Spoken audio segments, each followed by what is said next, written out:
Aloha, this is News Behind the News, and I'm Malia Zimmerman. I want to welcome you to the show today, which should be an exciting one because we have one of Hawaii's most well-known politicians, Ed Case. Ed, thanks for joining us today. Good to be back with you. Thank you. Everyone wants to know, Ed Case, you ran for Senate in 2006. You were in the Hawaii State. You were victorious. You were in the Congress from 2002 to 2007. You were in the Hawaii State House. And now people want to know, okay, you ran against Senator Akaka in 2006. He's resigning now, and or not resigning, I guess stepping down. He's not going to run again. Mm-hmm. So what's your future? Are you going to run again? Well, I don't know that right now. I mean, I think it's a little early for that decision. I mean, I'm certainly still interested in serving Hawaii in public office, serving Hawaii in the United States Senate. I feel fine about doing the job, about mounting a good solid campaign, and about my prospects of winning. But, you know, it's a personal decision at this point, just whether I want to kind of step off that gangplank again and go back to that life, which I always enjoyed greatly. But on the other hand, I like the life I'm in right now. So it's really more a decision for me to think through with Audrey and my family than anything else. So 2002, you ran for Congress. Maybe you can remind people about that time period and what happened with Patsy Mink. Well, first of all, of course, I ran for the State House in 1994 and was elected to 8 years in the State House. And then in 2002, I ran for governor as kind of the independent outsider, and I faced Mazie Hirono in that primary. That's right, and lost that by about 1%. Mm-hmm. And I was quite prepared to go back to my other life at that point, which was and remains a lawyer in a private practice, and a life that I, again, do enjoy. But Patsy Mink tragically died prematurely, and that seat opened up, and so I did run for that seat in two special elections. One in November of 2002, and then that was only for the last 5 weeks, you remember, and then early in January for the full term, and I was elected then, served 2 full terms in Congress, was re-elected in 2004, and then I ran for the Senate in 2006, and Senator Akaka defeated me in that primary. So did you ever look back and say you were sorry you ran in 2006 against Senator Akaka? Well, you know, of course, I wasn't looking to get out of public service. I wasn't saying, you know, I'm sick of public service and I want to retire with a loss. I mean, that's not the way you look at these things. Had I known when I started that race that I would lose, then of course I wouldn't have gotten into the race. However, I believed that it was the time to start that transition, and I put my case, so to speak, to the voters. 46% supported me, and 54% didn't, and that's the nature of elections. And so I don't at all regret that election, and I don't at all regret that I articulated the things that I think have still been with us over the last couple of years. We still have a tremendous transition issue in the U.S. Congress, especially in the Senate. That hasn't gone away at all. So it's a long way of saying I regret it only because I lost. Other than that, no. Yeah. Well, you said a lot of things back then that are kind of coming true today, where people are saying, well, you know, you were saying, look, we have 2 U.S. senators that are 86 or 80, whatever they were at the time, 82, mm-hmm. And you were questioning whether, and that's of course Senator Akaka and Senator Inouye. And you were questioning whether or not Hawaii needed to move into a transition phase where you got some younger generations in there, so you weren't just left with a whole big stoppage point with nobody with any kind of, I guess, experience or credit in the Congress. Seniority, that's right. And so, not so just you were experience, right. Seniority. And you were criticized for that, of course, heavily criticized at how dare you would challenge somebody without them dying mm-hmm. first or without mm-hmm. them stepping down on their own. I mean, in Hawaii, in other states, we see challenges, and whether or not people are victorious, they have a challenger. Mm-hmm. In Hawaii, that's not always acceptable. Did you feel that? Oh, of course. I mean, I've always said that the political culture of Hawaii discouraged competition, that it attempted in too many instances to control outside of an election process who the representatives of the people would be. That's been going on for decades in Hawaii on a bipartisan basis, by the way. And I've felt for some time now that the lack of choice in the elections in both the general and the primary. So I'm not just talking about, you know, an R versus a D in a general. I'm talking about contested Democratic primaries and Republican primaries. That has not happened enough in Hawaii, and I think it should happen more. And I have every expectation that in the 2012 Senate race, at least on the Democratic side, we will have a contested Democratic primary. So people will have a good, solid choice. And I think that that's good for our society. I don't think there's anything wrong with that. How much control do you think Senator Inouye has over the party in terms of, does he run the party completely and everybody does what he says, or do you think he is more, he has influence but he's not in complete control? Well, he obviously has influence. He has tremendous influence. He's our senior senator. He is the most senior member of the U.S. Senate. He's the chair of the Appropriations Committee. He has been a central figure in Hawaii politics, especially on the Democratic side, for a long time now. So there's no denying his influence. But I think the observation that he still quote-unquote controls things is not accurate anymore. And I think what you really just have to look at is really what's happened over the last 5 or 10 years in Hawaii. I mean, obviously, he didn't want Linda Lingle to be governor. She was for 2 terms.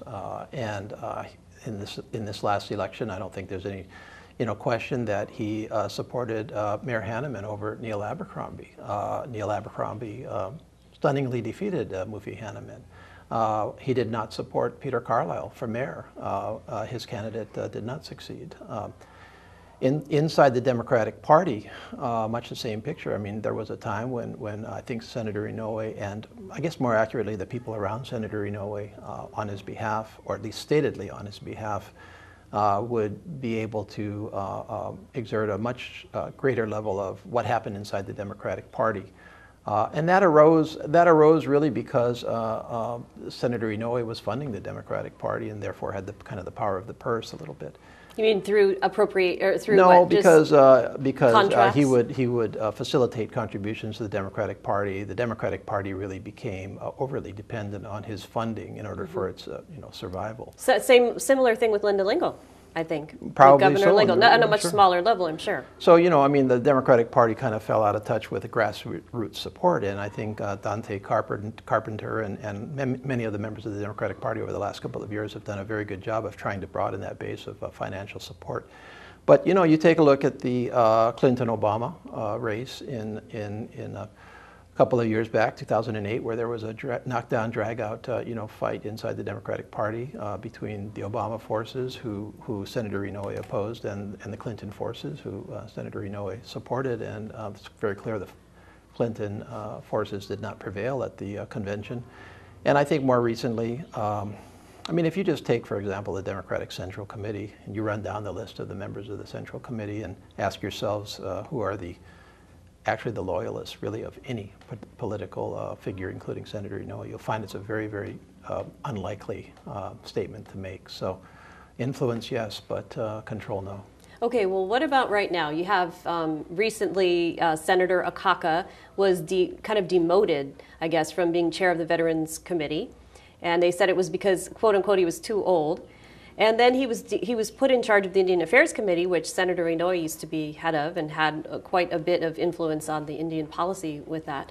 But now Senator Akaka is kind of been almost, it seems like, pushed aside, kind of told that Senator Inouye told him on PBS that, I'm not going to be able to help him, basically. He sent the message through that PBS show. I'm not going to be able to help him fundraise, and he probably has to have $3 billion to win. And right now he has very little in his fund.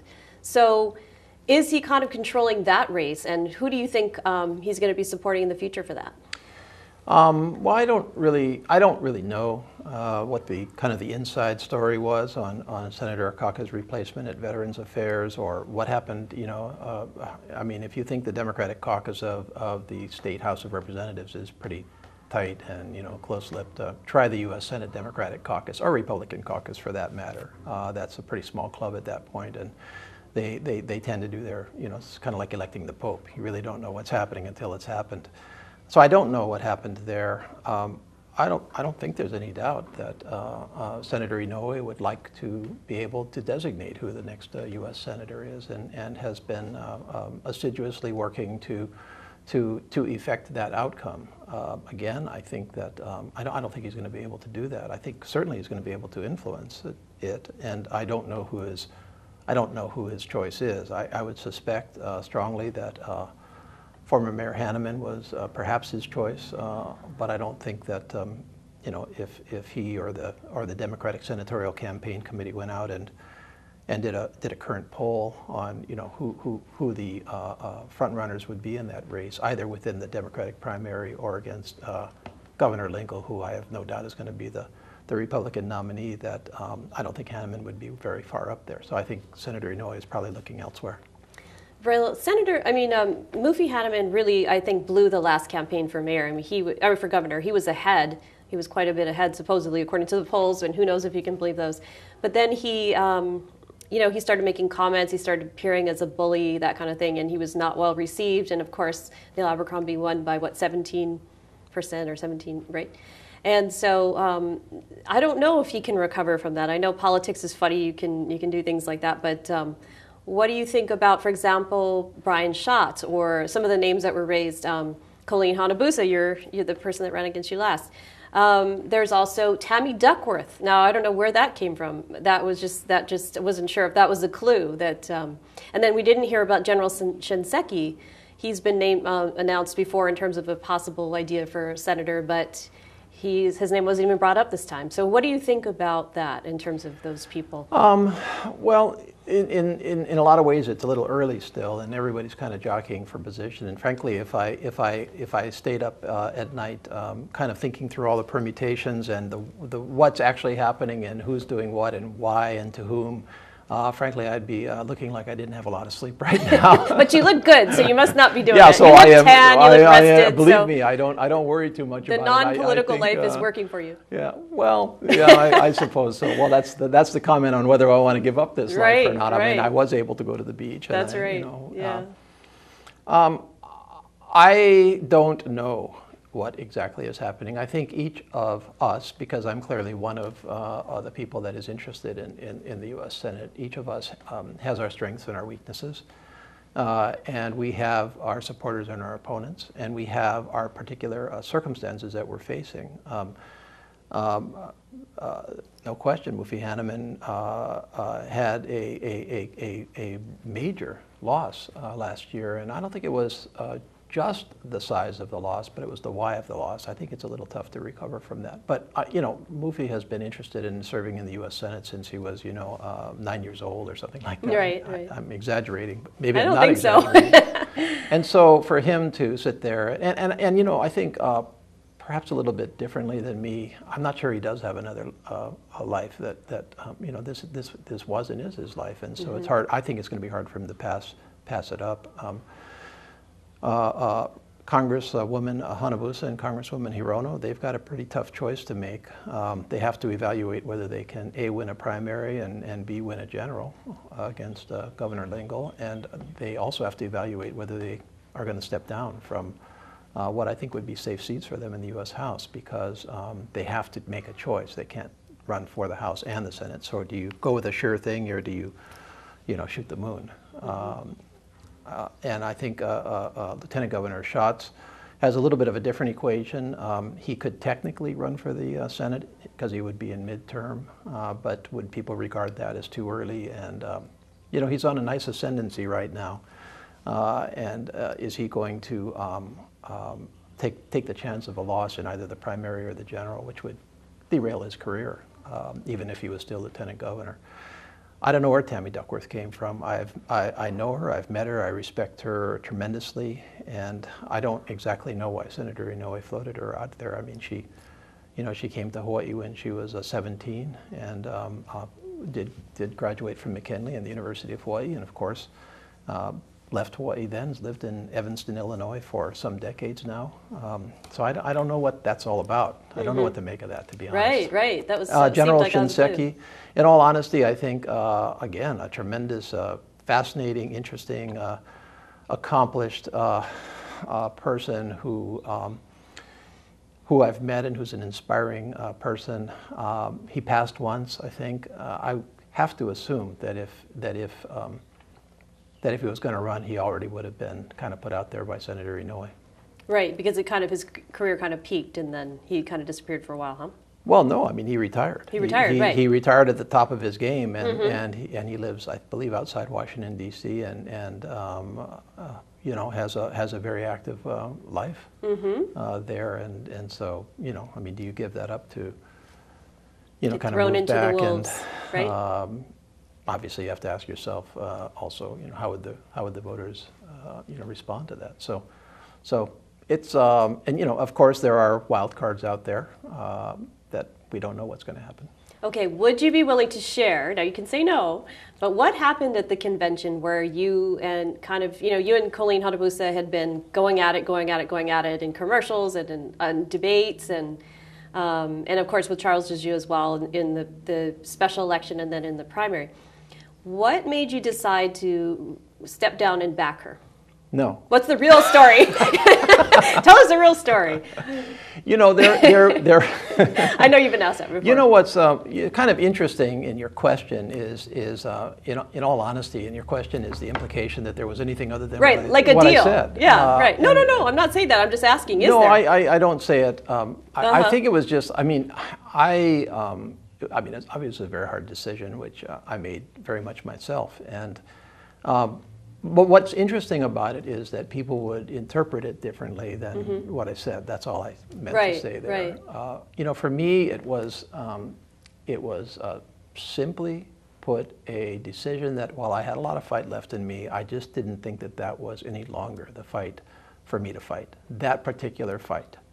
If you want to put it in kind of military terms, you know, terrain is everything, and you know, the terrain was not the terrain for me to fight on. I had, you know, I mean, it was an election in which Congresswoman Hanabusa got 31%. I got 28, I think it was. Charles got in the special election. In the special election, he got 39. It was going to be a tough primary, and I am a Democrat, and I did feel under those circumstances that the Democrats should have one candidate, and that they should go into the general with one candidate. And why was that now? Because you've got against Senator Akaka before, and you gave a challenge in the primary. Why did you change that this time? Well, I don't think it was a change. I mean, in the case of running against Senator Akaka, it was a straight primary. Right. It was a primary, and I think it was pretty clear that whoever won that primary was going to be the U.S. Senator for the next 6 years. So it wasn't one of these, well, we're going to weaken ourselves in the primary and then somebody else is going to succeed. So that was the main concern? Well, I mean, the main concern, again, was exactly what I just said. I felt the Democrats needed to go into that race with one candidate, and that I felt that we should, I really felt that we should treat the special election result as the equivalent of a primary. And I, again, for myself, personally felt that that this was the wrong fight to have at the wrong time. So, and I didn't talk to Colleen about it. I didn't talk to Senator Inouye about it. I didn't talk to Abercrombie about it. I didn't talk to anybody other than my wife, pretty much. I mean, I was at my high school reunion the night before, trying to figure out what to do, as a matter of fact, because it was a very hard decision to make. And I know you shocked everyone, because I was there. We were filming it, live streaming it. Maybe I shocked myself. I don't know.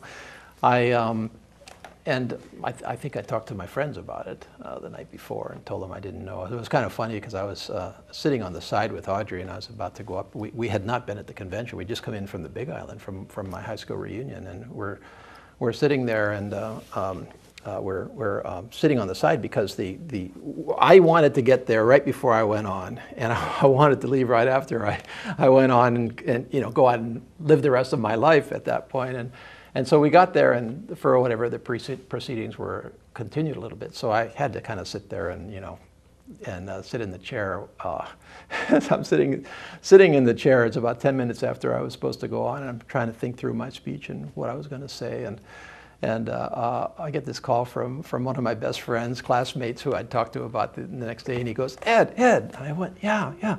He goes, we're sitting here in Waimea having breakfast. What did you do? What did you do? I said, I can't talk now. I got to go give a speech. Oh my gosh! You have to go make the announcement. Huh? Yeah. Oh. Yeah. And obviously, it did come as a shock. So were you happy you did that? You feel you did the right thing?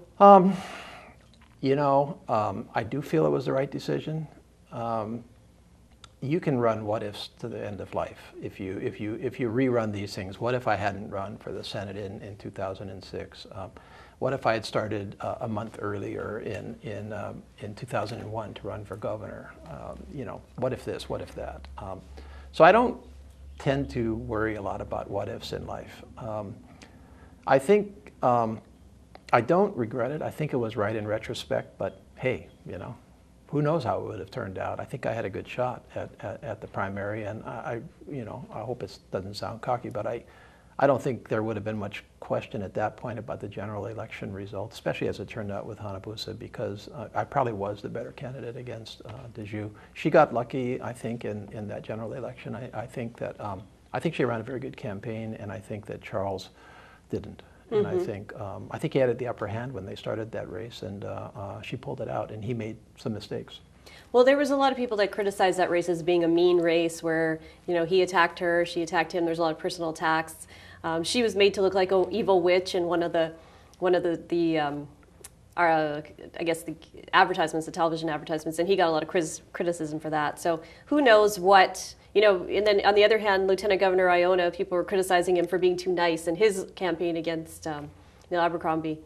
So you never know what's going to play out. And I think there was, I don't know how you feel about this, but I think people were angry with Linda Lingle and Duke Iona in that last election. Well, I think really. And that impacted those other races, I think.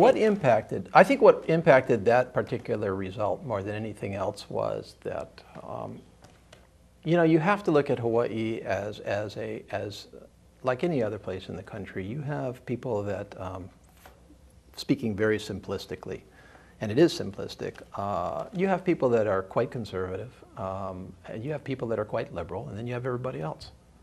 And everybody else is 50% plus. And so any general election, whether it's in Hawaii or North Dakota or the presidency of our country, is going to come down not to what the liberals think or what the conservatives think, but what everybody else thinks. And I think that looking at and I think to a great extent it is largely about values, kind of your own internal collection of values and how they fit kind of on the ideological spectrum.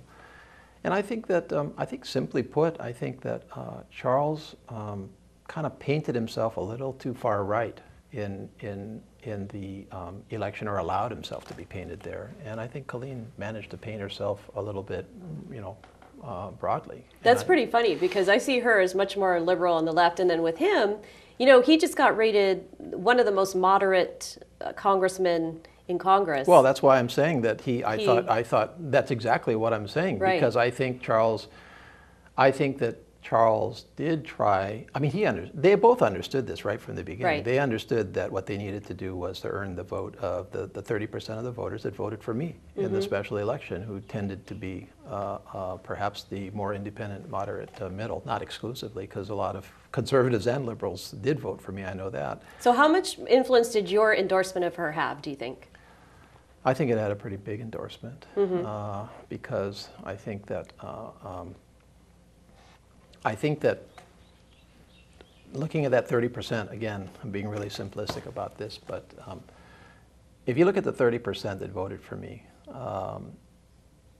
the 10% voted for her pretty much automatically. 10% perhaps voted for him. Now it was the rest of the 10% that was really going to make the difference in that election. And at the end of the day, that 10% went far more to her than to him. So I think, now, did they do that because I said so? No, of course not. I don't have that.